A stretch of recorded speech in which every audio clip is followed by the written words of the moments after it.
네, 안녕하세요, 여러분들. 현재 1월 26일 3시 한 40분 정도 되고 있습니다. 아직까지는 장세 답답한 장세 이어가고 있고요. 네, 가이드라인을 드렸던 흐름대로 우리는 항상 원칙적으로 우리가 유리한 자리에서만 거래할 수 있기를 그런 습관을 갖기를 꼭 바랍니다. 네, 일단 오늘 오후장에 잠깐 리뷰해 볼 어떤 강의는요. 네, 우리가 이제 트렌드, 흔히 말하는 추세에 대해서 대부분 이제 감으로는 알고 있지만 그거를 사실 명확하게 이제 규명을 스스로 해본 적이 별로 없으실 거예요. 그래서 추세란 무엇인가에 대해서 간략하게 한번 우리 5장 리뷰해 보려고 합니다. 추세는 제가 이론적으로 정의한 것이 연속적으로 발생하는 현상들이에요. 연속적으로 발생하는 현상들. 네, 하지만 그 연속성을 보는 기준에는 우리가 이제 인간은 무한한 존재가 아니고 유한한 존재다 보니까 시간의 어떤 그 단위에 따라서 상당히 추세는 또 다르게 해석이 될 수 있다라고 우리는 말할 수가 있어요.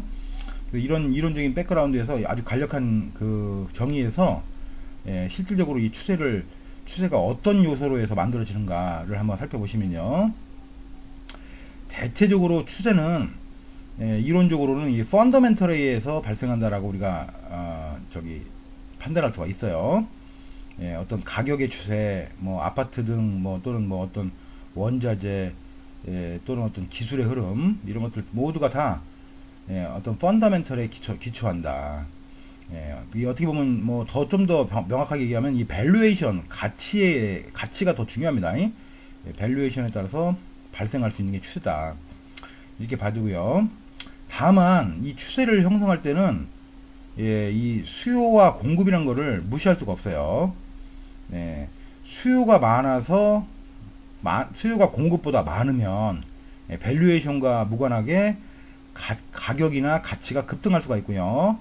공급이 수요보다 많으면 또 가치와 무관하게 가격이 뭐 빠지거나 가치가 떨어질 수가 있는 그런 여러 요소들이 복합적으로 작용을 합니다. 특히나 이제 요즘같이 글로벌화된 이 마켓 시장에서는 이 국가의 정책 또는 어떤 그 중앙은행이라든가 어떤 그 해당 재화나 서비스를 주도하는 이 폴리시 이것이 굉장히 중요한 요소로 자리매김을 하고요. 거기에다가 이 우리 코인 마켓을 또 관점으로 보면 대중의 심리가 굉장히 많은 추세를 형성하는데 중요한 팩터로 작용할 수 있다라고 말씀드릴 수 있어요. 우리가 좀 바깥 시장을 한번 잠깐 보시면요. 바깥 시장 이게 이제 예를 들면 그 왼쪽 위가 이제 유로화 환율이고요. 오른쪽이 이제 WTI 그 크루드 오일, 그다음에 왼쪽 밑에가 이제 엔화, 오른쪽이 커피 뭐 등등을 제가 간략하게 한번 사례를 보면요. 우리가 몇 년 전에 여러분들 아베노믹스 뭐 이런 얘기 많이 했잖아요. 이게 일봉 차트니까 요 무렵입니다. 요게 2012년도 요 무렵. 이른바 엔화의 약세를 유도해서 이른바 쉬운 말로 뭐 헬리콥터 머니라는 말까지 나왔죠. 엔화의 약세를 유도하고자 하는 강력한 아베노믹스가 발동이 되면서 엔화를 아주 상당한 그 흐름까지 거의 반토막까지 떨어뜨렸어요. 엔화의 가치를 떨어뜨리면서 결론적으로는 일본 기업들의 수출 경쟁력이 굉장히 이제 대외 경쟁력이 굉장히 살아나가지고 그 침체됐던 일본 경기가 몇 년 만에 아주 굉장히 강력하게 전환되는 그런 효과를 가져왔죠. 주식시장도 최근에 뭐 엄청난 고점을 또 형성을 했고요. 이런 게 이제 중앙은행의 정책입니다. 중앙은행이 정책적으로 이런 그 환율의 약세를 유도하는 주도를 하면서 자국의 경기를 다만 이거는 이제 환율이란 건 또 상대국과의 어떤 이 상호 호혜적인 부분이 발생을 해야 되는데 서로 그게 조정이 돼야 되는데 미국의 양보가 있었기 때문에 가능했던 겁니다. 이 미국의 양보의 배경에는 1984년도 그 무렵에 이른바 플라자 합의라는 그런 뭐 대부분 아시겠지만 플라자 합의를 통해 가지고 일본의 그 환율을 굉장히 높은 수준으로 끌어올렸어요. 이른바 엔고로 그냥 강제적으로 시켜버린 거죠. 왜냐면 엔저 상황이 되면서 일본이 미국의 상당량의 예를 들면 내수 경기를 뺏어오니까 미국에서 그냥 강력하게 그런 제재 이른바 5대국 일본을 위시해서 독일, 뭐 영국, 뭐 등등에서 5대국에 대한 강력한 환율 제재를 하면서 그런 현상이 발생했었죠. 그것 때문에 이른바 일본이 잃어버린 20년, 잃어버린 10년이란 말이 나왔고요. 그거에 대한 그 보훈 차원이라고 할까요? 네, 어쨌든 정책적 우호 관계를 서로 조성하면서 이거를 허용을 했습니다. 엔화가 이런 강력한 추세를 발생할 수 있는 그런 모멘텀이 됐었고요. 또 유로화 같은 경우도 아시다시피 그 이른바 그 과거에 요무렵에서 뭐 피그스 사태니 남유럽 사태니 뭐 여러 가지, 그다음에 또 요무렵에서 리먼 사태니 여러 가지 그 부침이 있었지만 결국은 ECB가 정책적으로 양적 완화, 이른바 퀀타티티브 이징을 하면서 거의 뭐 페러티 수준까지 떨어졌다가 다시 이제 뭐 유로존 경기가 뭐 회복이 되면서 환율이 또 많은 속도로 올라오고 있어요. 이런 게 이제 장기 추세와 단기 추세의 어떤 전형적인 모습이죠.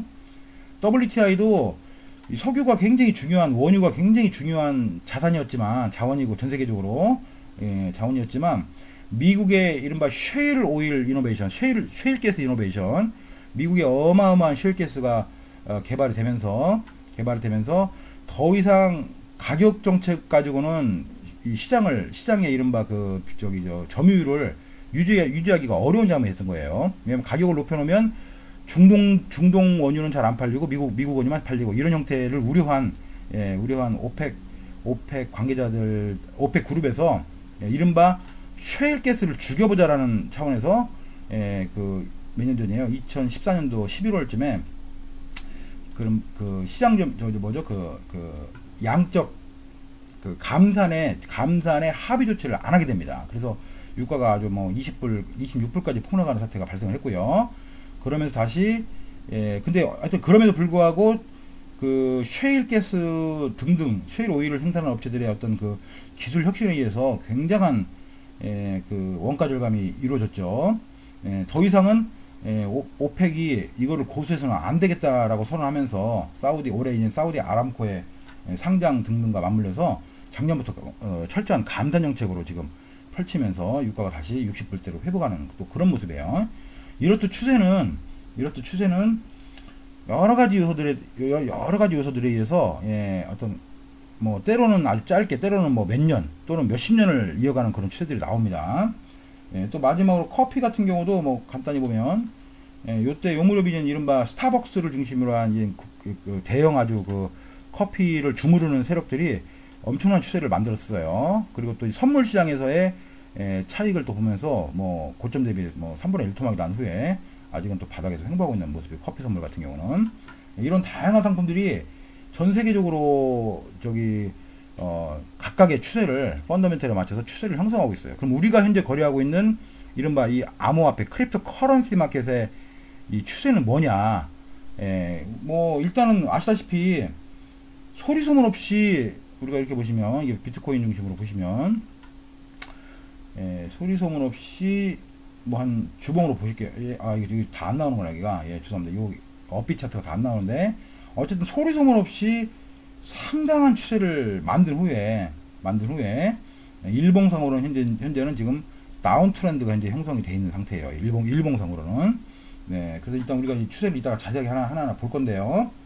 그래서 그런 추세를 우리가 분석을 할 때 이런 기초적인 어떤 그 이론적 백그라운드와 이거를 그러면 추세를 분석하는 방법론이 필요할 거 아닙니까?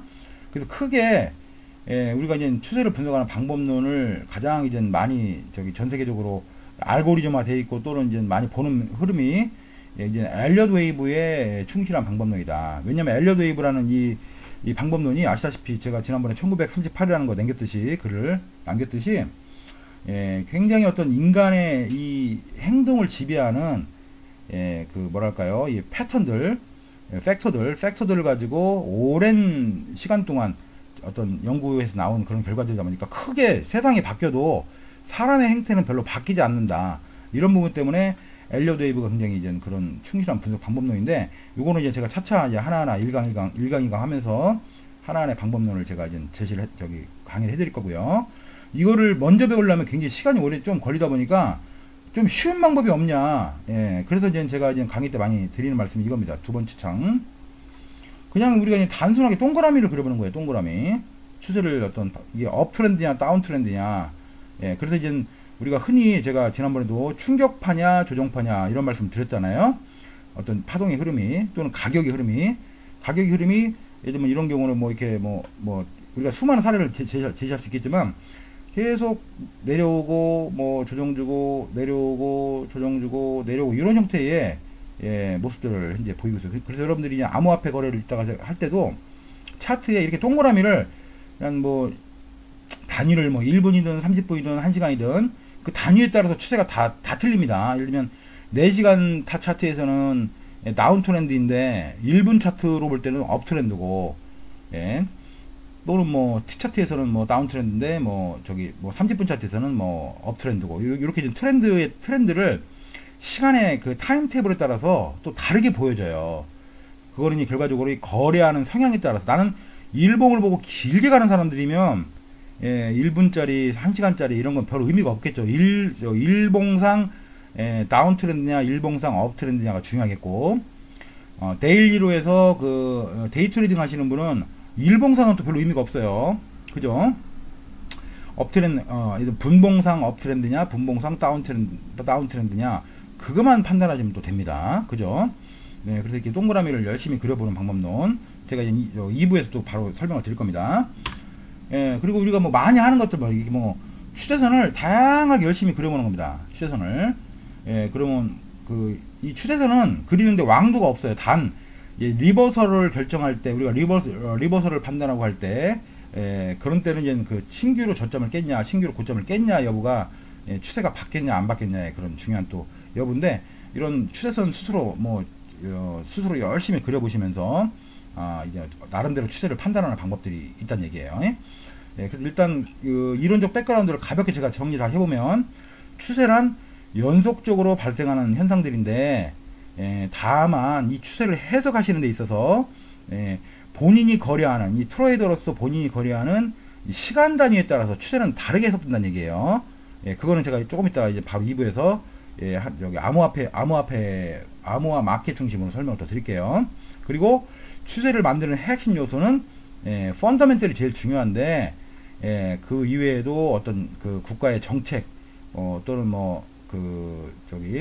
대중의 심리, 이런 여러 가지들, 수요와 공급의 원리들, 이런 요소들이 굉장히 큰 영향을 미친다라고 생각하시면 됩니다. 그래서 이제 엘리엇 웨이브로 분석하면 제일 좋은데, 그게 좀 어려우신 분들을 위해서 가볍게 우리가 동그라미를 그려보고 추세선을 그려보자라는 그런 제가 어떤 쉬운 방법론을 얘기를 합니다. 이어서 진행할게요.